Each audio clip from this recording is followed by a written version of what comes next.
It is Friday, February 16th. Let's talk PlayStation. Welcome back, everyone, to another multi-platform episode of LTPS. It's been a very busy week, a lot going on. We have Sony's fiscal year 2023 Q3 financial earnings, and also Microsoft's business update where they tried to outline exactly what they're planning on doing with shipping games on competing platforms. So we'll be talking about all that, but first, as always, a very brief update for your PS Plus Essential lineup, so if you have not just yet, make sure you claim your February games before they go away. Also, we have the lineup for PS Plus Extra and Premium, which going live on the 20th, but Extra looking pretty good here with Need for Speed Unbound, which I've been dying to play, so happy to see that. Also, the Outer Worlds Spacers Choice Edition, so a Microsoft IP, so again, we'll talk more about that later in the show. A lot of Tales games, also AC Valhalla, which that's like a very long game. If you do everything, that's like 100 plus hours you can mess around with there. But going into Premium, Resistance, Retribution, PSP, finally, we were waiting a long time for that. We knew it was coming at some point. Finally here. Also Jet Moto 2 PS1 and two more Tales games from PS4. These are remasters, so they're falling under the premium category. But yeah, I would say very solid. I mean, if only because really the highlight is Retribution. Every month I was like, where's Retribution? Where's Retribution? We know it's coming. Such an excellent PSP game that I'm more than certain a lot of people, if you do have experience playing Resistance, some usually have not played this one. That or Burning Skies, but if we're comparing two portable Resistance games, Retribution is the one you want to spend some time with. So very cool to see that. And yeah, there's a lot of other pretty good things on here as well. But moving on to our first news story, let's talk about Helldivers 2, where this game has been doing very, very well for its first full week on the market, so much so that it's actually causing more problems with the matchmaking and login. But it's been very interesting to see how the Arrowhead CEO has been handling this in a very pragmatic way, very authoritative with taking charge and letting people know, hey, here's what's going on. Also even divulging the early success of the game, where we did find out they're blowing past their sales estimates. Actually, as of the tweet on February 10th, they say they're at about 1 million so far, which based on peak player counts on Steam, we can see they reached 200,000, which that would make this the biggest debut in player count for a PlayStation Studios PC game. We're also seeing the studio openly announce that they'll be posting job positions to soon help beef up their content roadmap. So a lot going on within just this first week. But again, there's been matchmaking issues, login problems, rewards are not being given out properly, which again the team were very open about. So they were explaining exactly what the problem was, diving into the granular details about their services and what their rate limiter was set to, how they're working on rapid fixes. There's already been like 2 or 3 patches across PC and PS5, so they are trying to work very quick. So I would assume this past week has been like hectic for them in a good way, which this is a good problem to have. You know, even before the game came out, you know, the sentiment, at least with me, I was thinking like, man, this game looks like it could be very fun, but seems like there's not a whole lot of, momentum going into it. But as long as the gameplay is there, word of mouth is really going to help this game in a big way. That, and I feel like, being, it's a premium price release, but it is something where it's priced at $40. So, not having that higher barrier, I'm sure it's something where, again, word of mouth is at play. And then by the time people find out, oh, it's only $40, it just seems like that's worth jumping into. But even with the few hours I spent with the game, I mean, yeah, it's a lot of fun. It is a really fun gameplay loop with just sort of, again, how they were approaching this with the wacky physics that are very much intended to be that. So you have these funny moments with whoever you're playing with, or the friendly fire, which is also, it's meant to always be on, so that is also going to elicit some very chaotic moments that you're going to be remembering there. So yeah, and it's a lot more difficult than I thought it was going to be. But I feel like that does kind of go back to the first game, which for a lot of people, that's not going to be something they can fall back on, right? For most people, they did not play Helldivers 1 on PS3, 4, or Vita. So But I digress. It's really encouraging that so far, I mean, this is a good problem to have. They did not expect this much traffic, this much success. I'm sure as the weeks press on, we're going to see the peak player count drop, and it's going to level out. It's more a matter of exactly where it will level out. So I'm sure there may be some headlines eventually that show up talking about the steep player decline, but that's bound to happen. It seems like they are finding an audience. So we'll see where that does level off, and this does bode well for what is a live service PS5 and PC day and date debut. So you really couldn't ask for anything better, especially because if their estimates were fairly conservative, and it's already up to 1 million, past 1 million, probably doing a little bit more. So all around, it seems like it's been great news for Arrowhead. We just have to be a little bit patient for them to catch up with what they were not expecting, which is a lot of traffic. Now, let's just get right into the official Xbox podcast business update, where this is how they chose to acknowledge the rumors and talk about their multi-platform plans. And so this was a 20-minute roundtable discussion framed as an interview thing between the Microsoft CEO of Gaming, Phil Spencer, the Xbox president, Sarah Bond, and also the president of Gaming Content and Studios, Matt Booty. Now, the way we'll do this is we'll try and summarize the entire thing and be as particular as we can be with the language that they used, because that's kind of what this was a minefield of how they were trying to explain where they are right now with the business and what they're planning on doing. So here's what happened for the conversation. 4 games are coming to other platforms. They aren't naming those games today, instead letting those teams do it on their own terms. Starfield and Indiana Jones are not a part of those 4 games. And as for the explanation of those 4 games specifically, Phil said these games are at least over a year old. They've been on Xbox and PC for a while. Some are community-driven games or new IPs that have reached their full potential on Xbox and PC, and these are franchises that they want to continue to invest in. Phil does break it down further. 2 of these games are community-driven, and 2 are smaller titles that weren't what he implies intended to be big exclusive drivers. Phil also mentions he has a fundamental belief that over the next 5 to 10 years, games exclusive to one piece of hardware are going to be a smaller and smaller part of the business. Phil also says, and I quote, "I think there is an interesting story for us of introducing Xbox franchises to players on other platforms, to get them more interested in Xbox. We think there's a good brand value for Xbox there. So 4 games, no promise beyond that. So if you're on those other platforms and you see those 4 games coming, please don't take it as some signal that everything's coming. It's not, and we're going to learn." Matt Booty then clarifies that they're still focusing on these core principles, that being games will ship on Xbox, they will ship day and date on Game Pass, and that Game Pass will be only available on Xbox. Sarah Bond then confirms that Activision Blizzard games are finally making their way over to Game Pass, starting with Diablo 4 on March 28th. Dialing back to Phil on how multi-platform is good for the business, he talks about how they were on this path for the last 10 years, how this could be about growing the business, and how it's, quote, critical to the long-term health of Xbox. And Phil does say that their hardware is a critical component of that, and the best experience on Xbox is the hardware they build. But he does fully expect that that will not be the case for everyone, and that they'll have Xbox players on all kinds of devices. They also acknowledge the layoffs and how 2023 was a challenging year for growth, not just for them, but for the entire gaming business, as in many companies had layoffs. Console sales are expected to decline in 2024 onward, so that's kind of what he was getting at there. Sarah Bond then talks about hardware and that there's something exciting coming this holiday season. She's also saying that they've invested in the next generation roadmap, building new hardware that represents the largest technical leap ever seen in a hardware generation. As for game preservation and digital libraries, Phil says it's important to respect that investment players have made and that it's very much a commitment for them as they look into the future, also reminding people of dual entitlement when buying a game and getting access to the Xbox and PC version. And that's pretty much where this ends. But we did see they were very much aligning this with press interviews that were conducted prior. So right after the presentation went live, we had articles go up where, according to sources speaking with The Verge, the 4 games are Hi-Fi Rush, Pentiment, Sea of Thieves, and Grounded, which I think were easy enough to surmise anyway based on rumors and also what Phil said in the presentation. But as part of a separate interview with The Verge, Phil Spencer was asked about Starfield and also Indiana Jones, if they will come to PS5 based on the rumors. Can he refute them?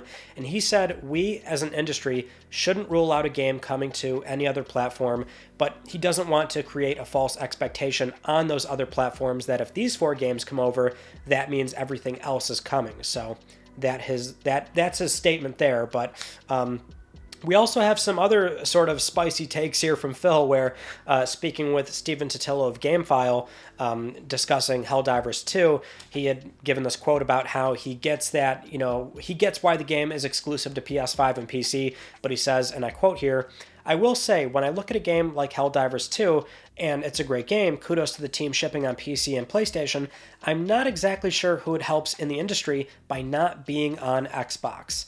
So a very interesting comment there, where it seems a little bit out of character. Sometimes they try to avoid directly acknowledging and mentioning other platforms by name, or games in that case. And so in this situation, it's very, like, I don't know, it has undertones of like accusatory, like you're not reciprocating and maybe you should, kind of like, is that the vibe he's putting out there? That was a very, I feel like, out of left field quote to give right off the back of this announcement, or lack thereof announcement. But another interesting quote was over on The Verge, where he was asked about the FTC versus Microsoft case, where he testified that, Xbox games on PlayStation, Sony may use that 30% cut of the revenue, which is common in this industry, that they would use that to then do more timed exclusivity or things that prohibit Xbox growth. And so, Phil jokingly says, like, oh, well, maybe that's why we're only doing 4 right now. But he does say that if the net result is that, that leads to more punitive things for the Xbox platform that, again, tries to limit their growth, then they will have to think more carefully about how we support those other platforms, which, other in this case is certainly PlayStation 5.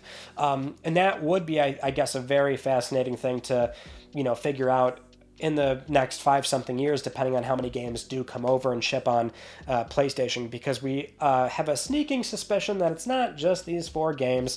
So based on how many more titles they do, will Sony be as aggressive in this area if they're seeing that their closest competitor in the high-end console space is doing something like this?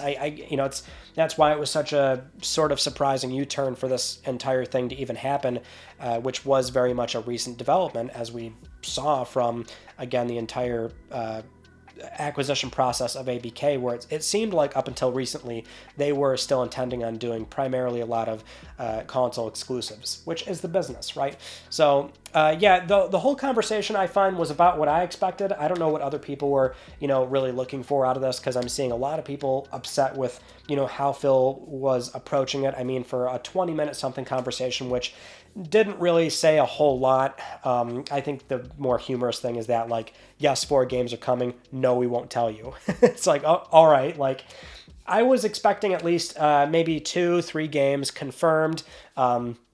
But the bulk of the conversation is about, par for the course, which is, here's what we're doing, here's why we're doing it, here's what it means for the Xbox business. I do find many quotes in there where very transparent in how he's saying it's critical for the long-term health of Xbox to do this. I mean, that, if anything, is very of a kind of a vulnerable thing to put out there, but it's one that is true, because as we've discussed on LTPS for many years, the console business is, kind of has a ceiling on how many consoles you can reasonably sell. It's just not growing. So I believe it was either Phil or Matt that outlined this, but it's true. In the conversation, they said, there are 2 paths here these companies can take, which is either, doing this, which is just trying to ship on more screens, or monetize the same customer further for more revenue, which we're seeing that Microsoft has taken that path to some degree, same with Sony, by increasing prices for consoles or games, services. And it's not like Sony is not also exploring more screens, it's just in their case, it's console, PlayStation 5, and then also PC. But Microsoft has a smaller install base, And it has been a path that they've openly been going down anyway, which is they're much more, they're being much more liberal with the idea of Xbox not necessarily being hardware anymore, but Xbox being just a platform.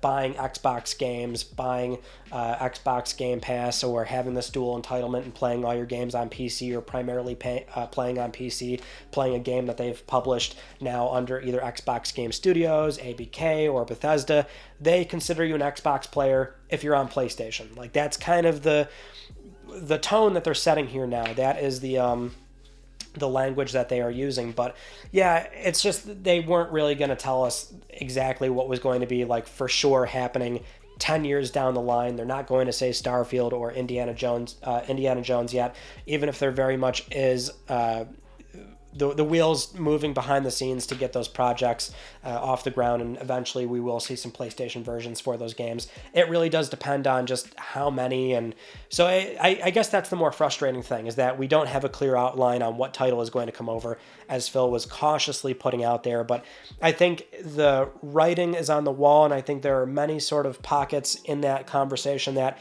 more or less tell us that it's not just these 4 games. It's possibly a lot more. Likely not all of them, because there's also a logistical thing of actually porting these games as well. But everything seems about par for the course.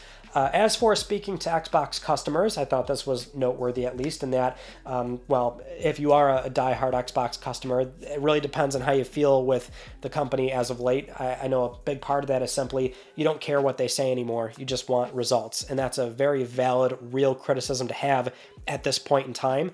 And so it depends on how you feel about what they said, but at the very minimum, they do really punch home that we're still making hardware. The best experience for Xbox games is on our hardware. Game Pass is only going to be on Xbox, which, mind you, that's likely because the other ones don't want it. But either way, that's kind of how they're approaching it right now, and saying that your purchases are, valid, and we respect that.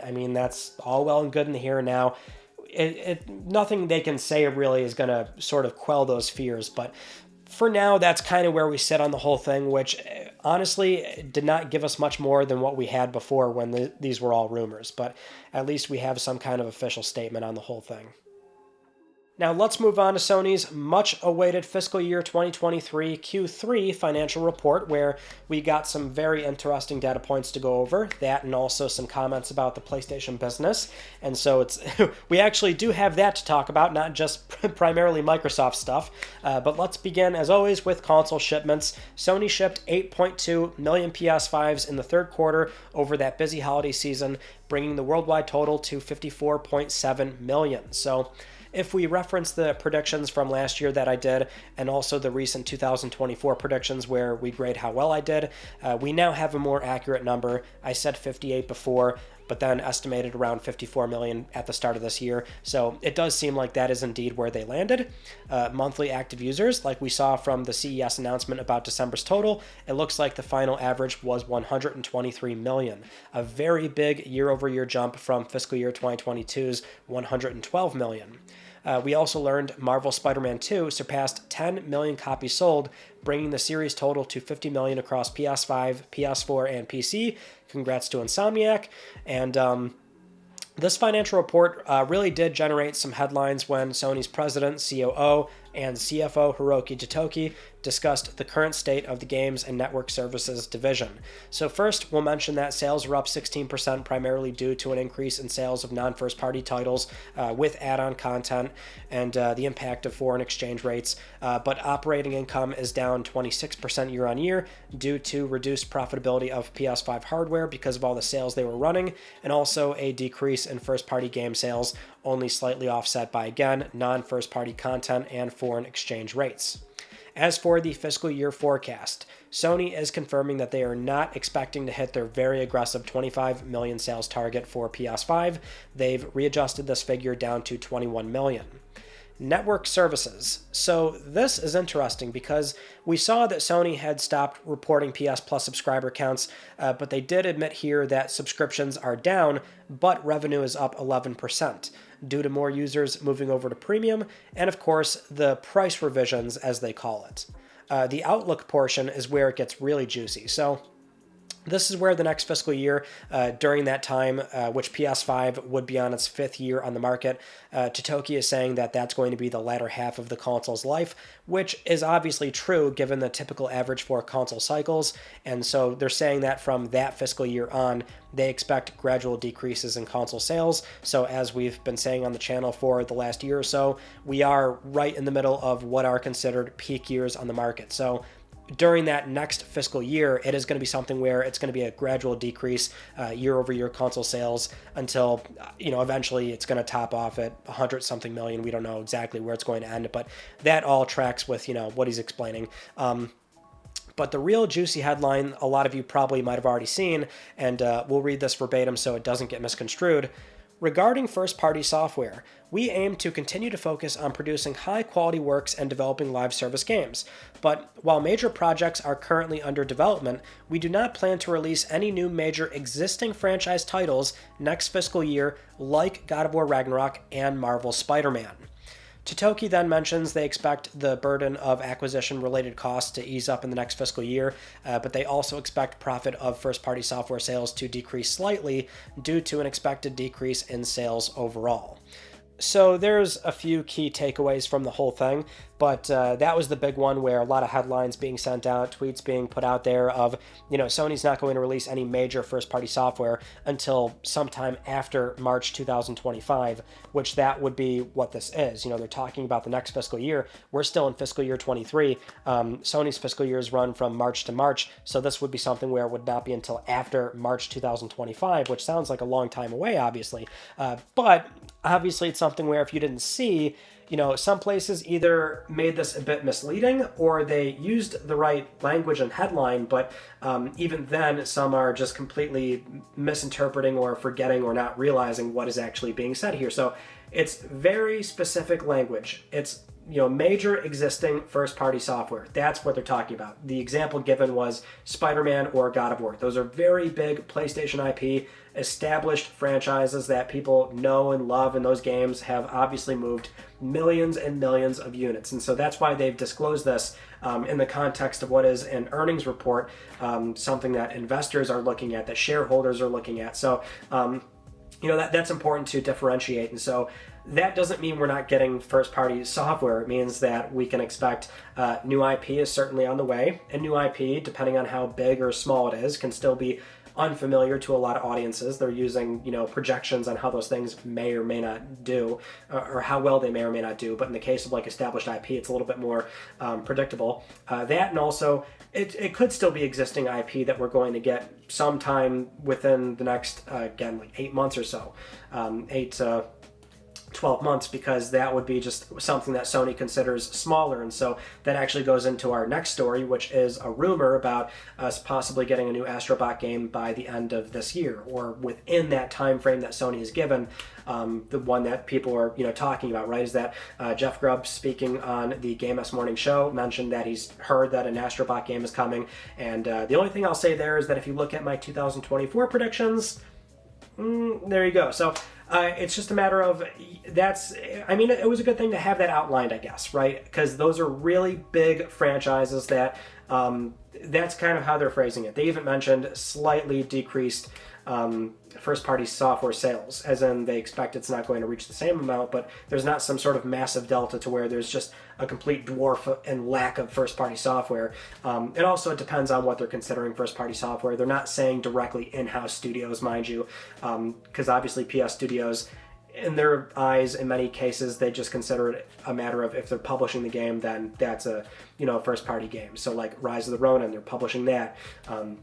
Stellar Blade, we know Concord is coming, which is a new IP. So there are very much still major releases coming this year and for the first 3 months of 2025. But what we can say, and this kind of dials back to the video we did about the PS5 games problem, which a lot of people watched and had some comments around what's going on with their portfolio lineup and things like that. And I had mentioned, we're getting to the point where it is a bit of a problem. So we're not going to have stuff announced and released like within that time frame. So this all adds up and it tracks. But we're still lined up for many of these studios to now finally talk about what they're doing, which would then give us a good roadmap of like, okay, by the time they say something, then we can feel a little bit more confident that they're going to ship these games in 2025, 26, and because so many of PlayStation studios across the board, all these teams are now getting to what we assume is a safe position of being far along enough in their production pipeline that they are ready to show and ship something. You know, we're in that back half of the PS5 cycle. There's nothing wrong with what was said there either. That very much adds up, right? So I don't know why that was like such a big topic this past week. It just, that was the most whatever sort of statement.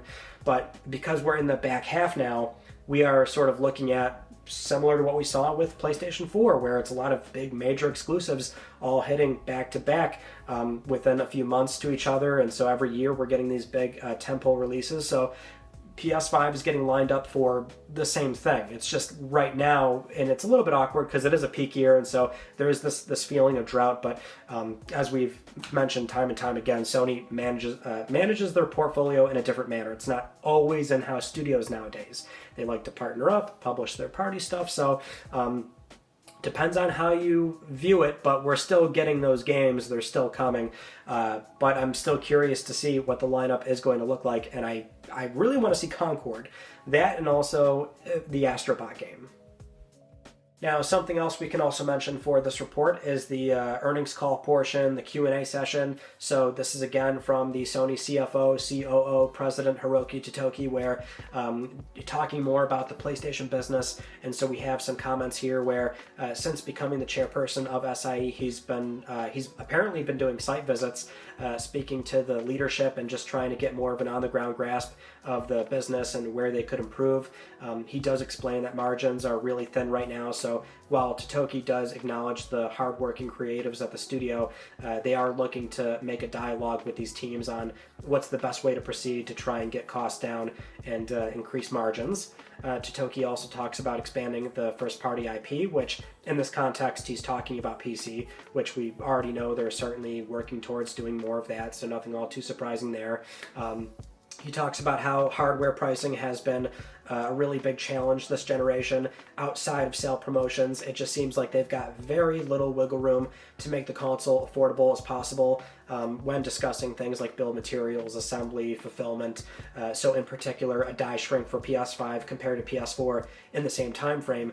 They're just not in a position to lower costs like they could before, which very much does go to their sales estimates and their forecasts, right? They didn't hit their very ambitious target. Now they had to readjust it down to 21 million, which, mind you, 25 million was a really big number of we would like to hit this, but it seems like now we're not going to. So it's not necessarily bad news depending on who you ask, but on a launch-a-line basis, like PS4 back in 2016 during that holiday season did like 9-something million, which was a lot of consoles at that time. So PS5 is struggling to keep up with PS4 now on a launch-a-line basis. And the thing is, like, they're very different market conditions, obviously, because PS5 is in a scenario that Microsoft and Nintendo are also in, not to, talk about their separate businesses here, but it's like, as far as console pricing goes, like, we're not in that marketplace anymore. Consoles are not getting priced down aggressively long term. So like they're the same price, really more due to inflation.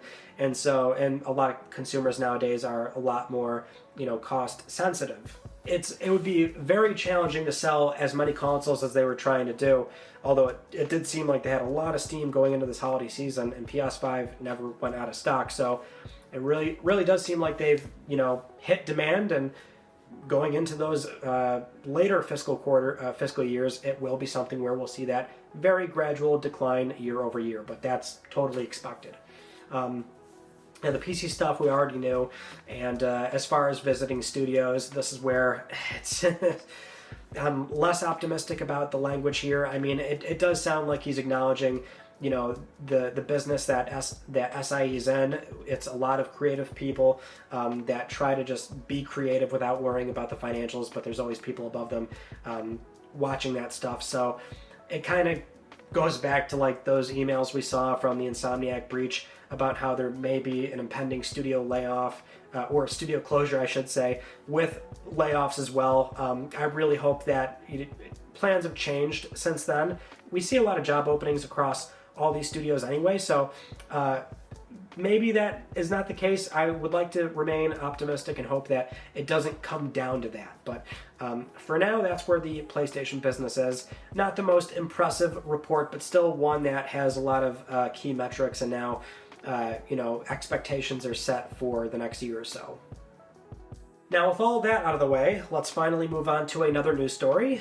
We have a new trademark that Sony filed on February 12th. This was filed by SIE, and it's for what we assume is a video game. It's very much classified as a game, where it's called Intergalactic, the Heretic Prophet. They filed that in the US, and then shortly after, they filed and trademarked just Intergalactic, so no subtitle there, but Intergalactic in Europe and Australia. And that's all we have, so let speculation run wild. It is something where does sound very sci-fi based. We know Santa Monica has a new IP that many are assuming and theorizing that is a sci-fi game from Cory Barlog, but it could be something smaller, so we could really run wild with what this is, but I think we'll just leave it there. Sony has trademarked what we can safely say is probably a new exclusive game coming at some point. Moving on to the Final Fantasy VII Rebirth demo, where that demo is going to get another patch confirmed for February 21st, where they're going to simply improve the visual quality of the performance mode on the game, which Square also says that you can expect that same patch applied to the final game as well. Considering that we are very close to the game coming out, so that's probably going to be a day one patch kind of thing. And that's assuming it's going to be there on time on day one. I would suspect that's the case. But we should also still be expecting another patch to that, if it's either the same one or separate, but it should be where they're going to allow you to explore Junon as well, which, it's just, I can't believe how close we are to Rebirth. I am in no position to start playing that game, which is such a bummer, but there's so much coming out. It's crazy. Either way, though, if you're ready to play it, then yeah, it is right around the corner. Next up, we have what appears to be some clarification on what's going on with the Patapon IP, as in, are they doing a game or a movie, and we don't still know anything about a game. They never really said outright that there is a new game coming, simply that it is a game. That's how we know of it. But we've seen this from the Torchlight thing, Sony's new facility for creators. And so this is again coming from Torchlight, where over on X they mentioned that, we're working on details or whatever. The real-time asset supervisor gives us details on how to transform the 2D PlayStation game Patapon into a potential 3D film. So there we go. That's why I thought immediately when we saw those snippets, it's okay, it says gaming IP, but that didn't announce anything, right? There was no formal announcement, so it sounds like they're exploring it, but there's nothing actually confirmed there. Although we're seeing more of it, very little snippets again, but I don't know. I mean, at least it's cool to see a 2024 highly detailed little Patapon. Didn't think we were getting that this year. Now, we have another really interesting development in the ongoing Silent Hill 2 remake, Bloober team and their relationship with Konami saga here, I guess we could say. Because before we saw Bloober team openly, say, hey, you've got to ask Konami for a trailer. They're the ones doing the marketing, they're the publisher. You got to go to them, because everyone was wondering where is a new update on this game. And so again, that kind of happened based this is from the combat trailer that we just got, right? Which a lot of people looked at that and went, oh my god, this is the combat of the game. It was maybe a bad way to frame it, or it doesn't capture the spirit and the essence of, what makes Silent Hill 2 so great. And Bloober team apparently agrees, because based off this interview with the Bloober team CEO, they had mentioned outright that it was Konami that framed the combat trailer that way, and they're, I guess, not very pleased with that. And so it's pretty funny to see them so open about this very clear dispute that they have with their publisher that has given them this IP to remake this game. But Bloober is trying to put it out there that, hey, we get it, the trailer was not really capturing what we were trying to do with the combat in the game, and we would hope that by the time you play it, you see it through and you see what we were trying to make and envision. So that was also, baffling, because I can't believe they're just being so public about this and sort of throwing Konami under the bus. It's like, well, it's their property and you're being contracted out to do it. And so, I don't know, that's a really sticky thing that we're seeing play out. Now, with all that said, it is time for Let's Talk Plus, the weekly Let's Talk PlayStation giveaway, where one of you can win a $10 PSN code. I would like to congratulate this viewer right here. I'll be contacting you very soon via email or X, and if you would like to win a $10 PSN code, it is so simple. Follow the link down below, enter the Gleam giveaway, and supporting this channel, a number of ways can gain you an entry, and I'll announce the winner next week, because I'm trying to help pay for your games. Those are all the stories from this past week that I wanted to talk about with you all, and our Tuesday video was another collection update, so really slowing down on the game buying, but if you want to see what I got recently, then go check it out, and you can also go see why I'm slowing down on game buying, which is not the most shocking revelation out there, but either way, you can go check that out, and yeah, coming up, we've got probably something else collection related on Tuesday. I've got a few other projects that are taking way too long in terms of just logistics and editing and all that. So I'm trying to do more casual uploads, which are probably going to be more common throughout 2024 to try and make sure that we actually get some of the bigger uploads out.